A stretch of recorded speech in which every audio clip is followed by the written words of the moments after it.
Hello. Today broadcasting from my apartment in Montenegro. Hope you'll enjoy the view on the background. It's very nice here. Please don't pay attention to my swelled face. I've got some quite severe allergy to blossom. And unfortunately I'm spending 80% of my time in tropical countries where everything is blossoming non-stop. So that's inevitable. So the topic today is gold mining in Tanzania. According to the statistics, Tanzania is the biggest miner and exporter of gold in the world. At least that's what I found. Before we start, I must admit that I'm not a specialist in Tanzania golden mining. I'm usually not very interested in gold at all, so everything what I'm going to tell you is what I was told. In some cases it was translated twice, therefore I wouldn't be able to tell how many percents of information was changed or lost. So please don't take me wrong. And if you have some interesting facts to share or you want to correct me, you're very welcome to leave your thoughts in comments. Because I have no doubt there must be people who are specialized in gold mining exactly. I'm not one of them, however this topic has always been fascinating for me. Since I was a boy, I've been dreaming about visiting the true gold mine, seeing Maasai warriors and so on. Mostly thanks to the adventure books which I used to read a lot. Of course, in my dreams I would always find a huge gold nugget. But expectations and reality are two different worlds. Because in Tanzania there are no gold nuggets, only dust. But anyway, I believe it will be interesting and useful for you to participate in the process even through the lens of my camera. What concerns gold nuggets? I believe many of you have seen video with crowds of people hurrying up with shovels somewhere. It happened so in some nearby country they have encountered the deposit of gold, like in those novels of my old childhood. Heaps and heaps of gold nuggets. But when something like that happens, it always brings some ugly situations and even criminal. So I wouldn't risk my life for it. Some people say that gold is a very good investment, that its price is growing. But I'm not sure about that. You know that we run our own production in several countries. So I always buy gold as a material, and I haven't noticed so far the constant growth of the price. Mostly it was up and down scenario.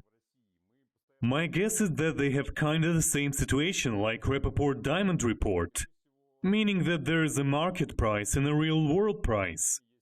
And it depends on how lucky you can get with it. We buy gold from Thai miners. They wash gold near to the borders with Laos. Also gold dust, not nuggets. All mining is private, so basically you just need to buy land and start washing. No special license needed, just like in many other countries. I do plan to go there and investigate later. What about the road to the gold mine? Most part of that way near the northern borders with Kenya looked very decent. And the mine itself was very much okay too. It's important to mention that because mostly people picture the gold or diamond mine like in Hollywood movies. A bunch of people with machine guns are watching a bunch of slaves who dig in dirt while enjoying cocaine and whores. So that is absolutely not what it looks like in real life. It's pretty much ordinary looking mining town. And after years of travel around the globe, I can say with confidence, mining towns almost always look very similar. 100% safe spot without a single man with weapon. No police or military representatives as well. That already says a lot. It actually says that there is no criminal there. Locals told me the same. So basically if you want to dig gold, you need to buy land, register the company, and off you go. To the bright golden future. That's why there are different sizes of mines. The one which I visited is small. But they're really gigantic minings with tens of thousands of people. I especially like the governmental tax policy in Tanzania, by the way. You know, it's difficult to count who has mined what. That's why they do it in a very simple old-fashioned way. Every week on Tuesday, early morning like 6 or 7 a.m., the officials from the government come to check how many bags of material people have got. They document everything, record and take photos. And they simply take 7.6%, that's it. Then that 7.6% of material goes to the government factory where they wash the material, and all what is found belongs to the government. I think that's very much fair way to do. So in this case, the miners don't have to bother themselves with schemes. Hide the mined material before the inspection or whatever. They could go for some dirty combination, but it would be too tiresome. And sooner or later someone would get caught. And nobody wants that. Another thing that I adore about the way they organize work is that people who actually do the job are not paid a salary. The owner of a mine buys the bags of mined material from them. How does it look? So for example, I decided to start mining.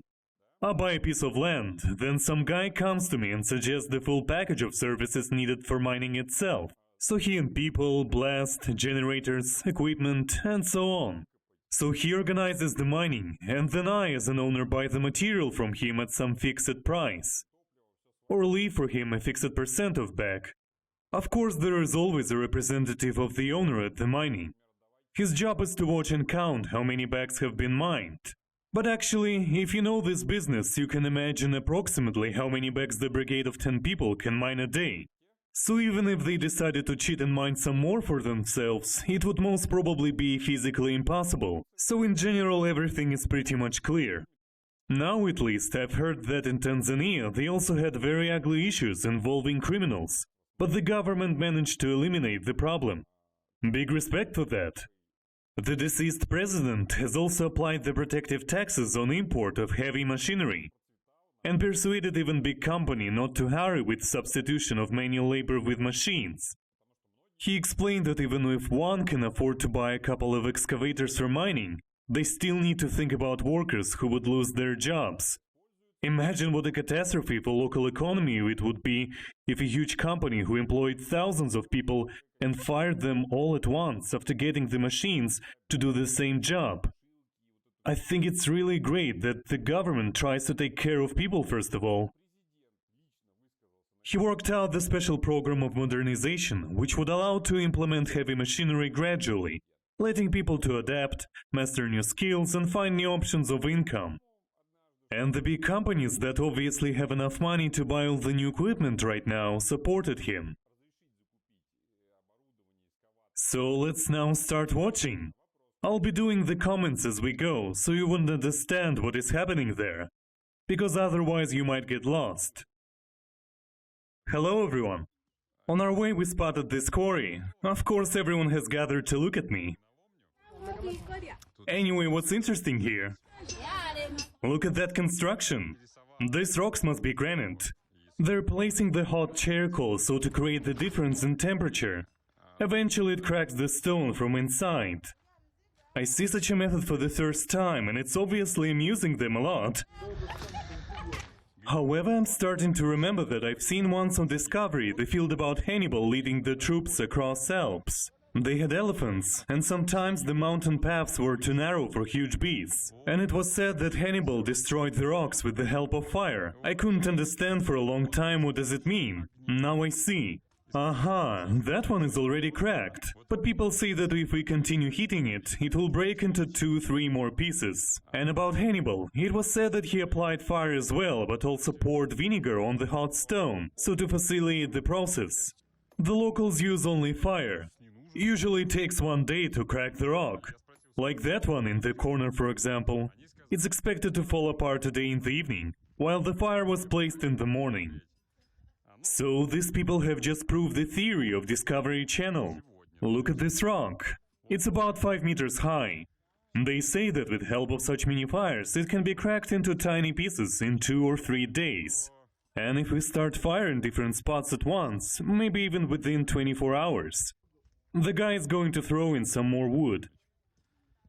Honestly, I don't think that Hannibal used vinegar. First of all, just imagine a cistern of vinegar he would have to take with him for that purposes. Moreover, here now it's hot, and the difference in temperature is still enough.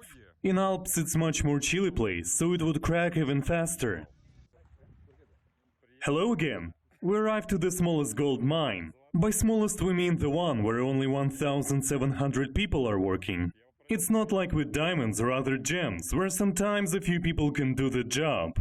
Now have just received the approval of access to the mining from a director. And it was very funny as well. Because as we met, their director started giving a very long pitch in front of the staff. From time to time he was pointing at me and saying, Canada. My driver opposed, pointing at me, Russia. Then it was another long pitch and again the director like, blah blah blah, Canada. My driver again, Russia. And then we shook hands, smiled at each other and waved goodbye happily. As soon the director disappeared out of sight, I asked my driver what had just happened. So basically the director was giving an inspiring pitch to workers so that they would do their best to impress the foreigner from Canada. At this point my driver would try to correct and say that I'm from Russia. But the director didn't care and continued calling me Canadian. After all, he said, Canada or Russia doesn't matter much, because we all look the same for locals. Fair enough, I would not also be able to tell the difference between Tanzanian and Kenyan just by the look, unless they're Maasai. This is the minor settlement. And here I spotted this building. To go inside you need to pay for tickets. They're watching something. Your guess, what could it be? Let's come in and have a look.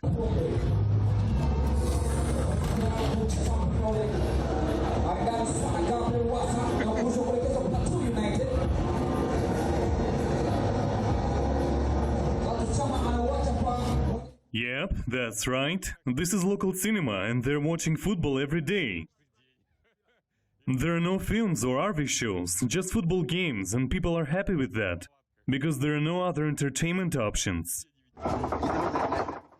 Another interesting fact, it appeared that they mine silver here as well, not only gold. I didn't know that. And they also scared the shit out of me when they said that they also mine uranga. I could breathe out only when found out that uranga is not uranium, but the fool's gold in their language. The white t-shirt is the son of the owner, the heir. And this is shaft number 1, about 10 meters long. I'm not going to climb inside, as both you and I already know how does it look. So basically the process is pretty much simple. They set up the blast, blow some rocks, then go down to put everything into bags, and then lift the bags up. Here the bags are stored. In total there are 54 shafts. Each bag will give about 10 grams of gold. Normally the workers mine 10 kilograms of pure gold a day. Don't forget that the government gets 7.6%. And the locals complain that it's a lot. I'm thinking if I should tell them what are the taxes in other countries. They're very lucky actually with such a low tax rate. This is how they lift the bags up. The usual winch, nothing special. The tent is also pretty simplistic but still does the job. Here it's not so hot. Here we see the copper layer, but nobody cares. Copper doesn't bring the same money, so all of it just decorated the roads. I think it's very much wrong. Such a waste of material. We're having some troubles with translation, because here people speak Sukuma, which is one of Bantu languages as well, but driver doesn't understand it very well. So we have to double check everything. After several calls to the owner and head engineer, it appeared that they mine 3 kilograms per day, not 2. You see those tents? Don't panic, those are not their permanent homes. It's just temporary accommodation. When they finish the job, they go back to their families and proper houses. But even here those tents are used only during the day. Let's go and have a look where do they spend nights. These are the cabins for workers. Of course it's not a luxury hotel, but it's not supposed to be it. The main function to keep people dry and safe, that's it. You see the writing Kalimila Guest House. That is the miners' jokes, of course. Not many people now. Everyone is working. In the evening it will be nice here. The houses let you rest and cool down. Here they've got showers. So if any of you have ever been to archaeological expedition or something, you for sure will find all of this very much familiar. I have participated in expeditions many times before, so nothing here is shocking me. Aha! And this is the most important part of the settlement, billiard. You can't mine gold without it. It's 100% of success. Here I'm recording my voice over the video, because originally it's too loud there. So you see on the video what do they do with the material. First of all, the women crush rocks with these pounders. Then it goes to that rotating grinder. I guess inside there must be some bearings which are crushing everything into dust. Then they layer the grinded dust on plastic sheets to dry. After that, they knead the dust like dough in special bowls. And then the mercury is applied to collect the particles of gold into small balls. But it's still not the biggest percent of gold. Most of it is still mixed with dust. Therefore, the next stage is to load that dust in a truck and send to the nearest factory, where they collect almost all of the remaining gold with the help of special chemicals. The gold precipitate together with charcoal. The result mass is taken back to the first station. And again we need to layer it all under the sun and dry. And do the described above process all over again. So one more time we need to knead the golden dough, wash it, and use mercury to accumulate the gold particles. I don't know what kind of chemicals do they use on the factory, but honestly I don't think that it's any kind of essential information for us. However, if someone wants to dig deeper, you can always Google it. So to sum up, the process includes the following main stages. Blow the rock, collect the material, crush it into dust. The first stage of gold extraction with mercury. Chemical processing. The second stage of gold extraction with mercury. The first and the second stage are made by hands. This is a very simplistic and quick overview from a person who doesn't have a special education in this area.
So this is gold. Yes.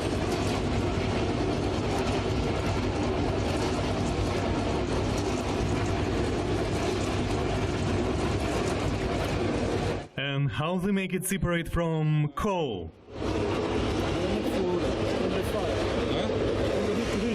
And can I take it? Can I see coal?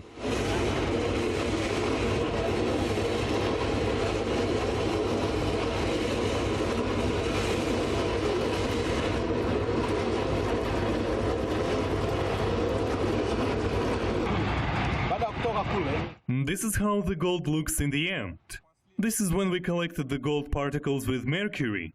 Now they will be sent for casting. You can definitely tell that it's gold by the weight. Even such small ball feels quite heavy. So as I told you before, with the help of mercury we can extract only 25% of gold. The rest is extracted here. This is the factory lab. They ran some tests, but I have no idea which one and for what, because they don't speak English. These are heaps of processed material near the house of head engineer. And some huge tanks. I'm trying to find out what is it. Remember, language barrier problem. From there, so they put here inside. They mix with some medicine like this one. Nanini? Nanini? Cyanide, Cyanide, lead, ammonium. and ammonia. What I understood here is lead, ammonium and cyanide. Don't know what is it though. So anyway, they mix the material and those chemicals, lead, ammonium and cyanide, and the mixture is left for 48 hours. Then we're going to see what is happening. After 48 hours, they open up the taps and let the liquid flow here.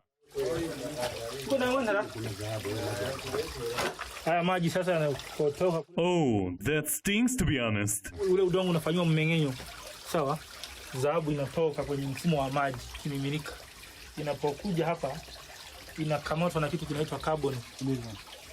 So after coming from there, the gold will come like liquid, as a liquid until here. Kifika hapa sasa After here, that is get with the next one.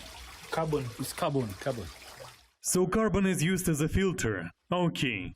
At least this makes sense. The problem is that the owner's son speaks not Swahili. That's why we can be sure that the message is delivered precisely. That is carbon. Yes? Carbon, and this is carbon. So that's three. Aha, yes, the three-step carbon filtration.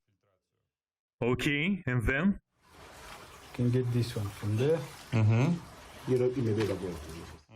Okay. Yes. Okay. Yanapofika hapa maji yanakuwa hayana dhahabu. So once the water comes reach here, doesn't have gold. So the gold will remain here. This. Utayajuaje kwamba And how to know this it doesn't have gold? How? They know through there. Oh, now I see. They take samples of that water and run tests to see how high is the gold concentration. It happens in this very modern laboratory, as you can see. I'm not a chemist, so there is nothing I can tell about what has been said already. Seems like this young guy enjoys a lot his roles of professor. He looks happy, doesn't he? His face looks very happy when he's doing this.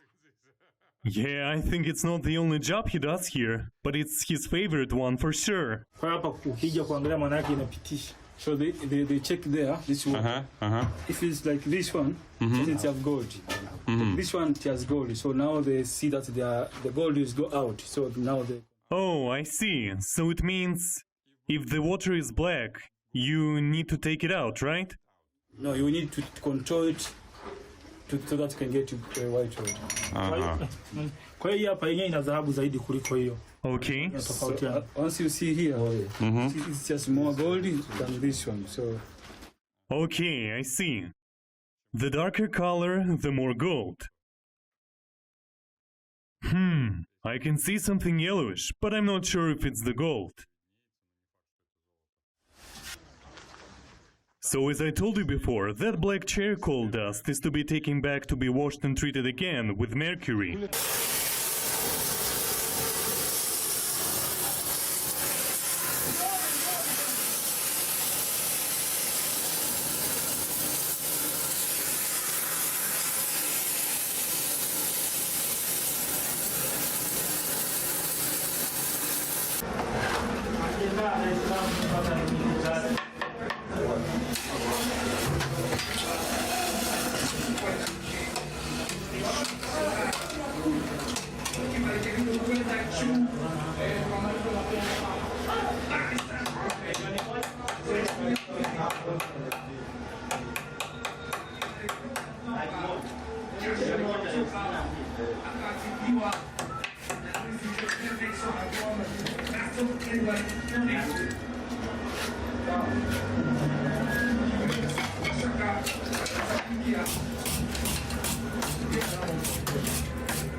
Can I see?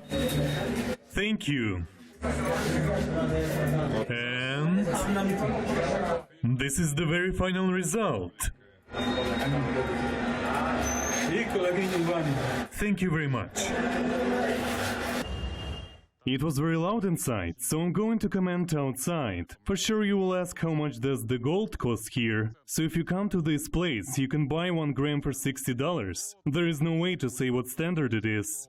And now it's time to start our way back. 300 kilometers from here to the airport, as I need to fly back to Zanzibar tomorrow 6 a.m. So that's pretty much it. You see, the process is semi-manual.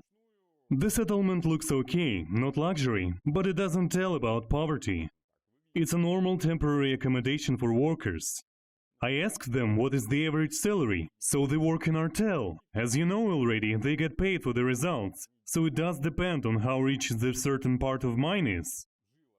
But still on average it's between $500 and $600 per month. One person, of course.